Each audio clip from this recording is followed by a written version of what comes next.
삼청동에 가면 수제비 파는 유명한 집이 하나 있는데 가보셨는지 모르겠습니다. 웬만하면 하루 종일 끼니 때가 아닌데도 줄을 서서 기다려야지만 겨우 들어가서 먹을 수가 있습니다. 어떤 분들은 시래기 국밥 잘하는 집 어디 없냐고 하면서 찾아다니는 분들도 계십니다. 이해되시는지요?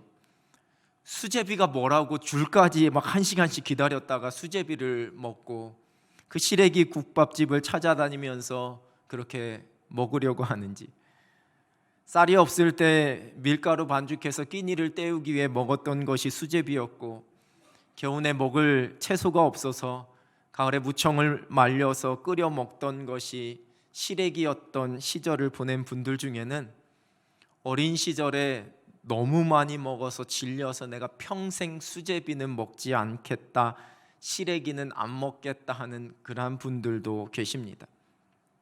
라면으로 끼니를 때웠던 분들에게는 라면이 보기도 싫지만 요즘 청소년들과 청년들은 이 설날에도 진수성찬 차려주는 것보다 라면 끓여 먹으라고 하면 훨씬 더 좋아하기도 합니다.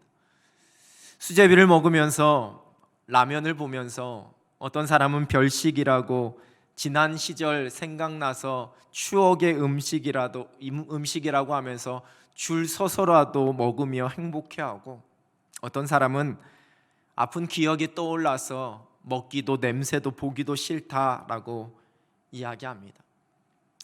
언젠가도 한번 소개해드렸던 김소은님의 가난한 날의 행복이라는 수필이 있습니다. 세 편의 에피소드를 쭉 열거하면서 그렇게 써 내려가고 있는 이 수필의 처음을 이렇게 시작하고 있습니다. 먹을 만큼 살게 되면 지난날의 가난을 잊어버리는 것이 인지상정인가 보다.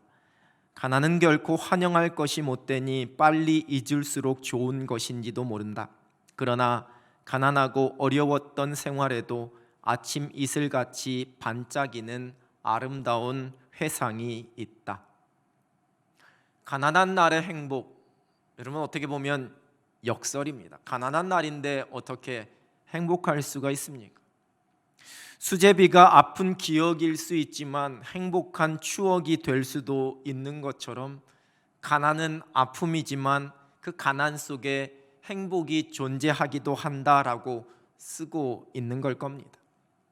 믿음의 사람이 만나는 가난도 마찬가지입니다. 오늘 본문인 시편 86편 표제어는 다윗의 기도라고 소개하고 있습니다. 근데 정확히 어느 때에 어떠한 배경하에서 다윗이 드린 기도인지는 기록하고 있지 않습니다. 그래서 학자들에 따라서는 아마 다윗이 사울 왕에게 쫓기던 시절에 드린 기도다라고 말하기도 하고, 어떤 이들은 그 아들인 압살롬에게 쫓겨나서 피난 가던 시절에 드린 기도다라고 이야기하기도 하고, 또 어떤 이는 그 인생, 다윗의 인생의 마지막에 자신이 일생 동안 겪어왔던 일들, 수많은 상황들을 회고하면서 지은 시다라고 이야기하기도 합니다. 본문의 그 구체적인 상황이 나타나 있지는 않지만 그 배경이 어떠하든지 간에 다윗이 결코 쉽지 않은 상황, 절체절명의 위기 가운데 놓여져 있다라는 것을 본문은 이야기해 주고 있습니다. 1절입니다. 여호와여, 나는 가난하고 궁핍하오니 주의 귀를 기울여 내게 응답하소서. 2절에서는 내 영혼을 보존하소서 이렇게 기도하고, 4절에서는 내 영혼을 기쁘게 하소서 이렇게 기도합니다. 자신의 영혼까지도 위협을 받고 있는 상황, 내가 전혀 기뻐할 수 없는 그러한 가난함과 궁핍함 가운데 놓여져 있는 상황입니다. 개역개정 성경은 나는 가난하고 궁핍하오니로 번역하지만 예전 개역 한글판 성경에서는 나는 곤고하고 궁핍하오니 이렇게 번역합니다. 이 가난 또는 곤고로 번역되고 있는 히브리어는 곤란하다, 학대받다라는 뜻의 단어로 삶에서 경험하게 되는 그 모든 어려움을 포괄하는 그러한 단어입니다. 궁핍함으로 번역된 히브리어는 옷이나 먹을 것이 없는 극도로 가난한 자들, 거린들의 상태를 의미합니다. 여러분, 국어사전에서 가난은 살림살이가 넉넉하지 못한 상태 이렇게 정의하고요, 궁핍은 몹시 가난함을 뜻한다라고 해설하고 있습니다. 곤고함이라는 것은 그 형편이나 처지가 딱하고 어려운 것 이렇게 풀이합니다. 성경에서 가난은 이 물질적인 어려움과 궁핍함 속에서 경제적인 곤란을 겪고 있는 사람들을 의미하며 쓰이기도 합니다. 고아와 과부, 나그네를 이러한 가난한 자의 대표적인 부류로 이야기합니다.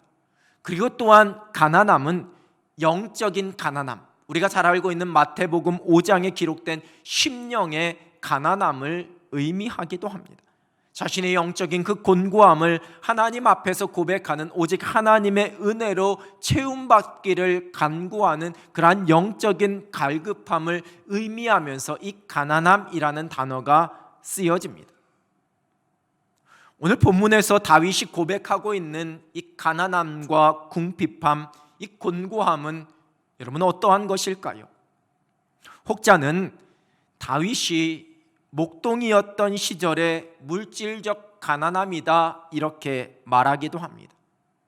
그런데 다윗이 물질적인 극도의 가난함 속에 놓여져 있었다라고 성경 어디에서도 기록하고 있지는 않습니다. 그 아버지 이새의 가정의 가난함을 유추해 볼 수 있을 만한 그러한 기록도 성경에는 없습니다. 그러나 이 가난함이라는 고백 속에는 분명히 이러한 물질의 가난함과 물질의 궁핍함도 포함하고 있습니다. 그가 사울왕에게 쫓겨다니며 광야를 전전하고 동굴에 유리할 때에 잘 것도 먹을 것도 예비되어 있거나 보장되지 않았던 그러한 시절을 다윗이 보냈습니다. 가난한 시절이었습니다. 사울에게 쫓기던 다윗이 높당에 이르게 되었을 때에 그들과 함께한, 다윗도 물론이고 그들과 함께한 모든 사람들이 너무 배가 고파서 아히멜렉 제사장에게 떡을 요구하게 되고, 그 제사장은 성소에서 나온 진설병을 먹게 하기도 했습니다. 인생 속에서 만나는 물질적인 가난과 궁핍함이 있습니다. 믿음으로 살아가지만 물질 앞에서 초라해지고 한숨 짓게 되는 그러한 상황을 우리가 만나게 됩니다. 당장에 먹을 것이 없어서 걱정해야 합니다. 일용할 양식을 주시옵고라는 이 기도를 가슴 절절한 간절함으로 드리는 그러한 사람들이 있습니다. 언젠가 어렵게 살아가는 사람들의 그 이웃들의 이야기를 소개하는 다큐멘터리 동행이라는 프로그램에서 학교를 마치고 집에 돌아가는 그 길에 골목 구석구석을 돌아다니면서 빈병을 찾아서 죽고 있는 한 아이의 이야기가 소개된 적이 있습니다. 그렇게 겨우 몇 시간을 헤매어 빈병 몇 개를 주워서 슈퍼마켓에 가져다 주고 대신에 계란 하나 혹은 계란 2개를 받아서 집에 와서는 라면을 끓여 그 속에 계란을 넣어 먹는 그 모습을 보면서 마음이 먹먹해졌습니다. 세상을 살아가며 우리도 얼마든지 만날 수 있는 가난한 상황이요, 또한 우리의 가까운 이웃들이, 또 먼 이웃들이 겪고 있는 절박함입니다. 또한 가난함은 이러한 물질적 가난함과 곤고함만을 의미하지는 않습니다. 다윗이 왕으로 기름 부음 받은 후에 다윗에게 펼쳐졌던 일들, 사울 왕에게 쫓겨다니며 경험했던 그 고생과 그 고난을 우리는 알고 있습니다. 또한 그가 왕위에 올라 육신의 정욕에 넘어져서 밧세바를 범하게 된 그 죄악 가운데에서 영적으로 무너져 버리고 피폐된 그 다윗의 모습도 우리는 알고 있습니다. 아들들이 서로 죽이게 되는, 결국 아들이었던 압살롬에게 쫓겨나서 그 왕궁을 버리고 피난하고 있는 그 다윗의 슬픔과 비참함도 성경은 기록합니다. 노년의 과시와 욕심의 마음으로 이스라엘 백성들의 수를 계수하게 되고 그 일로 인해 하나님의 책망을 받아 7만 명이나 되는 이스라엘 백성들이 전염병으로 죽게 되는 비참한 모습을 왕으로서 지켜보았습니다. 이 모든 것이 다윗에게는 가난함이요, 궁핍함이요, 곤고함이었습니다. 은혜를 잊어버리고 교만해져서 은혜의 자리에서 멀어집니다. 드리는 예배가 기대되지 않고 그냥 형식적이 되어버립니다. 신앙생활이 행복하지 못합니다. 헌신의 즐거움을 잊어버립니다. 말씀이 나에게 은혜와 도전으로 다가오지 않습니다. 하나님의 일이 아니라 사람의 일로 모든 것이 계산됩니다. 영적인 침체 가운데, 영적인 곤고함과 궁핍함 가운데 놓이게 되는 것입니다. 긍정적 의미로의 심령의 가난함이 아니라 영적인 교만함과 침체 속에 경험하게 되는 영적인 피폐함입니다. 소망 가운데 열심히 살아가다가 만나게 되는 실패로 인한 공허함이 있습니다. 내가 오랫동안 준비하며 노력했던 그 일의 결실이 도무지 맺혀지지가 않습니다. 내 기대와 내 바람이 내 생각했던 때에 이루어지지 않습니다. 내가 원하는 대로 일이 풀려지지 않습니다. 그래도 내가 열심히 기도했는데, 믿음으로 하나님께 다 맡기면서 하나님의 도우심을 구했는데 왜 나만 실패하고 왜 내 일만 풀리지 않는 것 같습니다.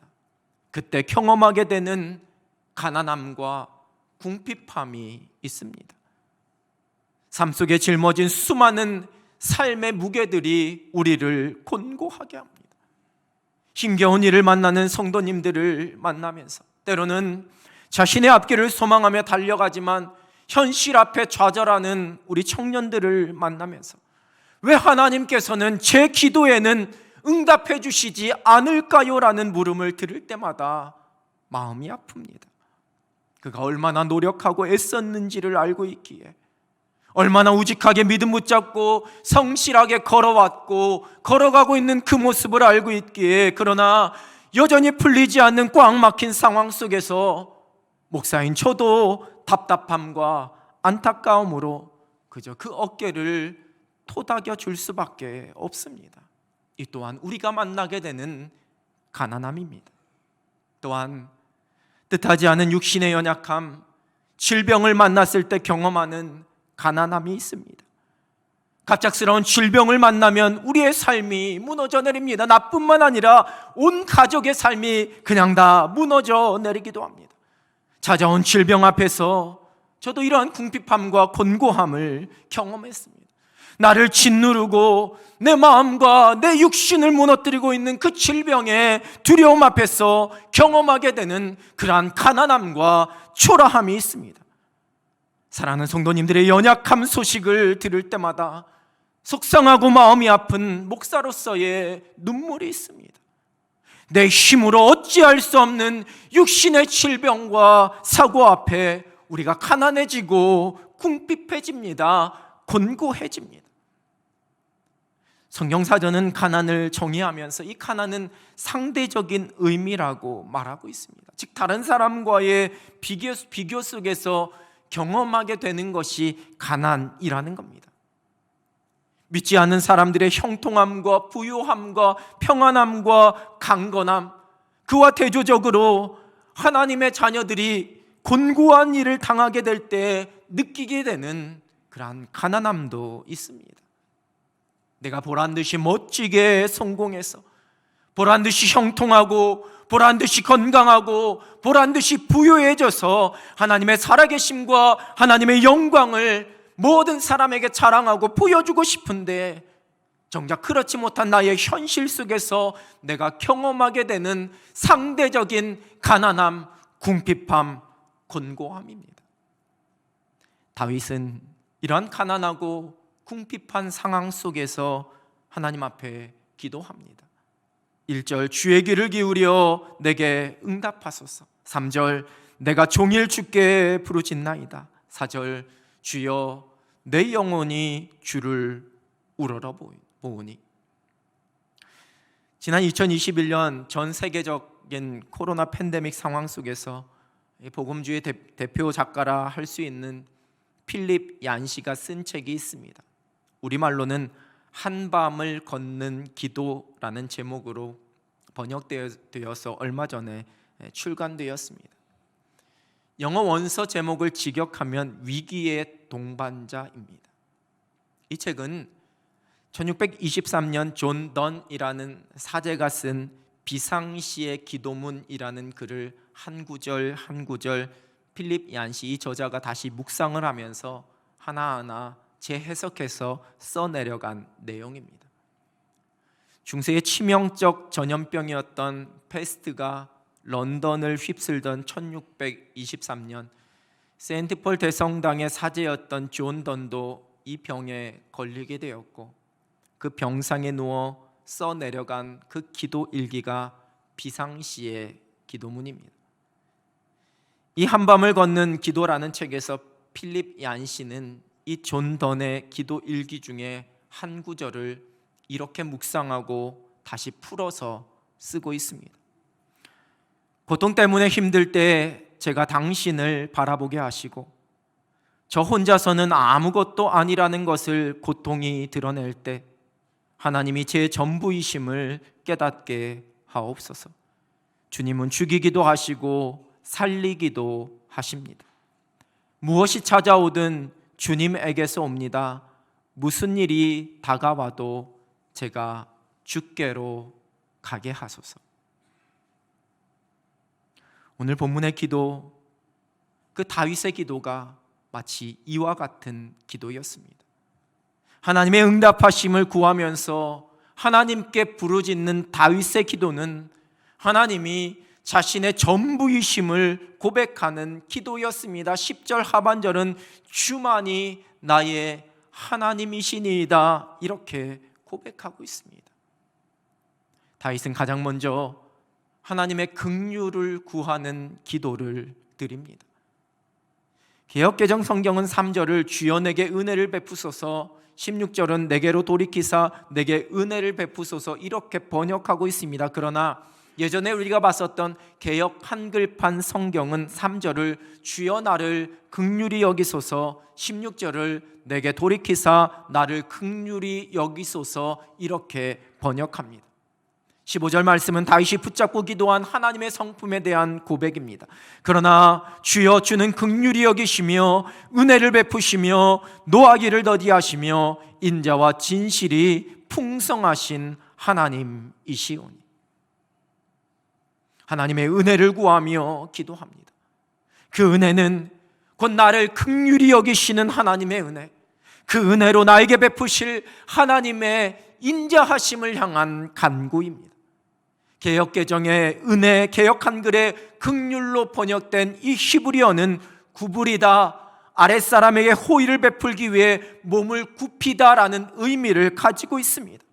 하나님께서 나의 힘들고 어려운 상황, 나의 비천하고 나의 궁핍하고 나의 곤고한 이 상황을 굽어 살피셔서 하나님께서 은혜를 베풀어 주시기를 간구하고 있습니다. 긍휼히 여겨주시는 하나님의 은혜를 의지하며 기도합니다. 여러분, 하나님의 긍휼은 교만함으로 하나님을 등진 사람들을 향한 하나님의 마음입니다. 하나님의 한없는 사랑과 그 자비하심을 통해 우리에게 베풀어 주시는 은혜, 그것이 바로 하나님의 긍휼입니다. 마땅히 심판받아야 할 사람들, 그 행한 대로 갚음받아야 할 사람들을 그냥 무조건적인 사랑으로 품어주시고 회복시켜주시고 구원해주시는 하나님의 은혜, 그것이 바로 하나님의 긍휼입니다. 나는 받을 자격이 없지만 내가 하나님의 사랑을 받게 되는 것, 나는 은혜 받을 만한 조건이 없지만 내가 하나님의 은혜를 받게 되는 것, 그것이 곧 하나님의 인자하심으로 말미암은 하나님의 긍휼입니다. 초대교회 성도들이 드렸던 중요한 기도 중에 끼리의 엘레이손이라는 고백이 있습니다. 예배를 여는 임내송으로도 기도송으로도 거듭거듭 고백되었습니다. 모든 기도가 시작할 때 또 마칠 때 이것을 고백했습니다. 끼리의 엘레이손, 주여 우리를 불쌍히 여기소서. 우리가 맡겨놓은 것이 있고 내가 당연히 받아야지만 되는 권리가 있어서 그것을 구하는 것, 그것이 기도 아닙니다. 기도는 우리를 향한 한없는 하나님의 사랑, 그 하나님의 인자하심을 의지해서 우리의 마음과 소원을 주님 앞에 내려놓는 겁니다. 여러분, 때론 우리는 어린아이처럼 때를 쓰면서 기도하기도 합니다. 나의 절박한 상황 속에 하나님 앞에 매달리며 울부짖기도 합니다. 이 모든 기도의 출발은 우리를 긍휼히 여겨주시는 하나님의 사랑, 하나님의 인자하심에서 시작됩니다. 내가 구할 만한 자격이 없지만, 나는 기도할 만한 자격이 없지만 그 하나님의 사랑과 하나님의 인자하심을 의지해서 나의 이 가난하고 궁핍한 상황을 하나님께서 긍휼히 여겨달라라는 그러한 고백으로 우리가 하나님 앞에 엎드립니다. 하나님 앞에서의 항복입니다. 주님의 은혜와 주님의 자비하심이 아니면 내가 이 가난하고 궁핍한 상황 속에서 벗어날 수 없다라는 것을 겸손히 하나님 앞에서 인정하는 것입니다. 시편 27편 7절입니다. 여호와여, 내가 소리내어 부르짖을 때에 들으시고 또한 나를 긍휼히 여기사 응답하소서. 가난한 날에 궁핍하고 곤고한 우리를 긍휼히 여겨주시는 하나님의 사랑, 그 하나님의 인자하심을 의지하면서 믿음 붙잡고 기도할 수 있는 여러분 되시길 우리 주님의 이름으로 축원합니다. 다윗은 하나님의 도우심을 구하며 기도하고 있습니다. 환난 날에 응답하시고 스올에서 나를 건지실 것을 소망합니다. 하나님의 위대하심을 찬송하며 하나님께서 그 귀한 일들을 행하실 것을 믿음으로 고백합니다. 여러분, 가난하고 곤고한 자들에게 필요한 것은 도움의 손길입니다. 그래서 하나님께서는 고아와 과부와 나그네를 우리가 돌아보고 우리가 도우라고 말씀하셨습니다. 가난한 자들에게는 도움의 손길이 필요합니다. 삶의 곤고함 가운데 인생의 경주 속에 만나는 수많은 가난함 속에 많은 사람들이 우리를 도와줍니다. 힘들 때 우리의 손을 잡아주고 우리에게 용기의 말을 건네주고 함께 기도해주는 사람이 있어서 우리가 도움을 받고 힘을 얻습니다. 때로는 우리의 필요를 채워주는 따뜻한 사랑의 손길이 있어서 우리의 부족함도 해결받습니다. 낙심할 때 함께 해주는 가족들, 동역자들이 있어서 내가 힘을 얻게 되어지고 도움을 받게 됩니다. 그러나 가난한 날에 궁극적으로 우리를 도우시는 분은 오직 살아계신 하나님이십니다. 시편 121편 1절 2절입니다. 내가 산을 향하여 눈을 돌리라. 나의 도움이 어디서 올까? 나의 도움은 천지를 지으신 여호와에게서로다. 하나님의 도우심을 구하는 기도는 하나님을 향한 신뢰의 기도입니다. 그 발이 결코 짧아지지 않으시는 전능하신 하나님, 믿는 자에게 능치 못함이 없다 말씀하시는 그 하나님을 전적으로 신뢰하는 믿음의 기도입니다. 내 생각과 내 경험으로 하나님의 일하심을 제한하지 않습니다.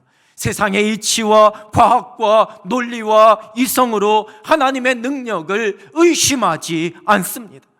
전능하신 하나님께서 우리의 도움이 되십니다. 가난하고 곤고한 날에 나를 도우시는 하나님의 능하신 팔이 나를 다시 일으켜 주십니다. 부요하게 하시고 만족하게 하십니다. 가난한 날에 나를 도우시는 하나님의 능하신 손을 신뢰하며 믿음 붙잡고 기도할 수 있는 여러분 되시길 우리 주님의 이름으로 축복합니다. 더 나아가 다윗은 하나님의 위로를 구하면서 기도합니다. 하나님은 나를 도우시는 분일 뿐만 아니라 또한 나를 위로하시는 분이시다 고백하고 있습니다. 본문 17절 하반절입니다. 여호와여, 주는 나를 돕고 위로하시는 이시니이다. 국어사전에서 위로는 따뜻한 말이나 행동으로 그 괴로움을 덜어주거나 그 슬픔을 달래주는 것이라고 정의하고 있습니다. 누군가의 괴로움을 어루만져 잊게 해주는 것이 위로입니다. 욥기에서 고난당하는 욥을 위로하기 위해 그 친구들이 먼 곳에서 찾아왔습니다. 물론 그들의 위로는 자기의 의를 드러내기 위한 거짓된 위로와도 같았습니다. 힘겨울 때 나를 위로해주는 사람들로 인해 우리가 힘을 얻게 됩니다.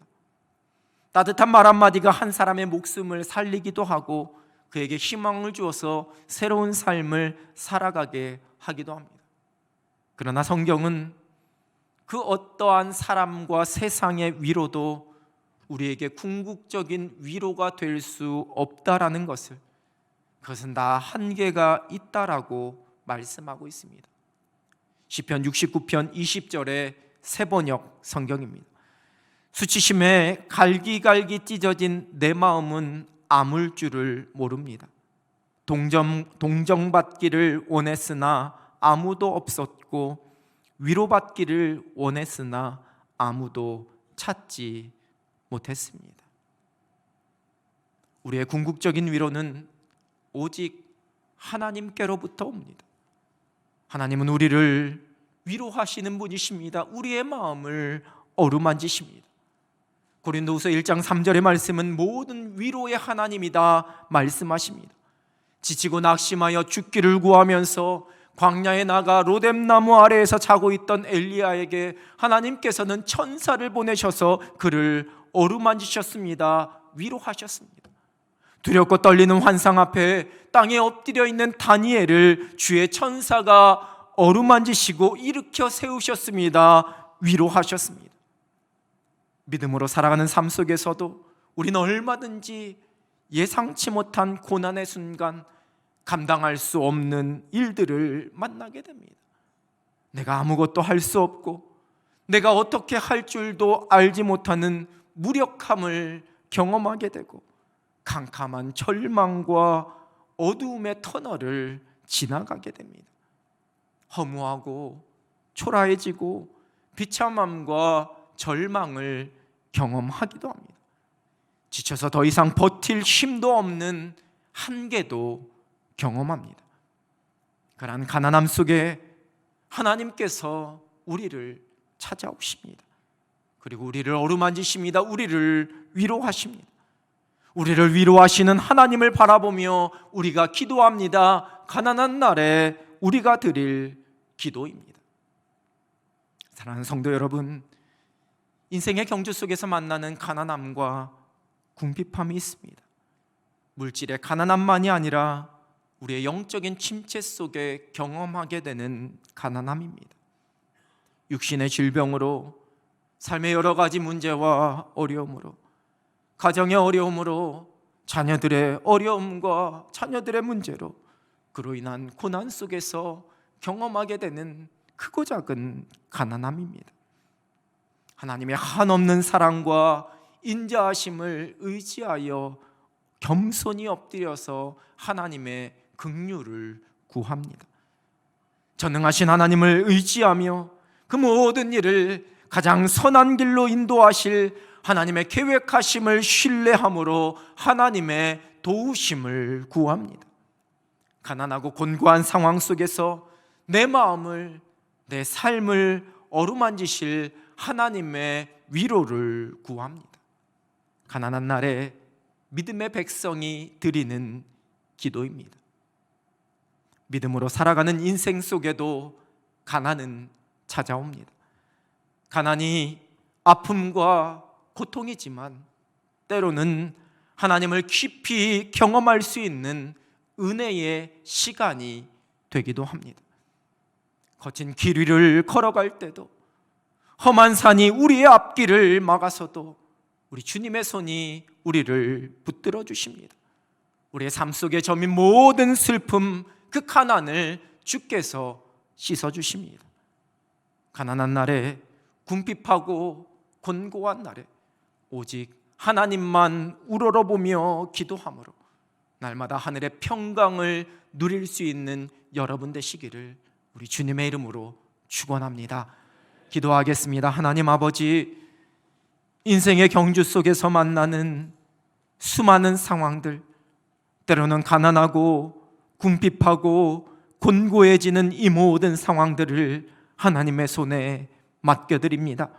하나님, 믿음으로 기도할 때에 우리를 긍휼히 여기시고 긍휼히 여기심으로 우리를 도우시고 도우시는 가운데 우리를 위로하시는 하나님의 손길 경험하며 우리로 소성되어지고 회복되어지고 새 힘을 얻을 수 있도록 인도하여 주시옵소서.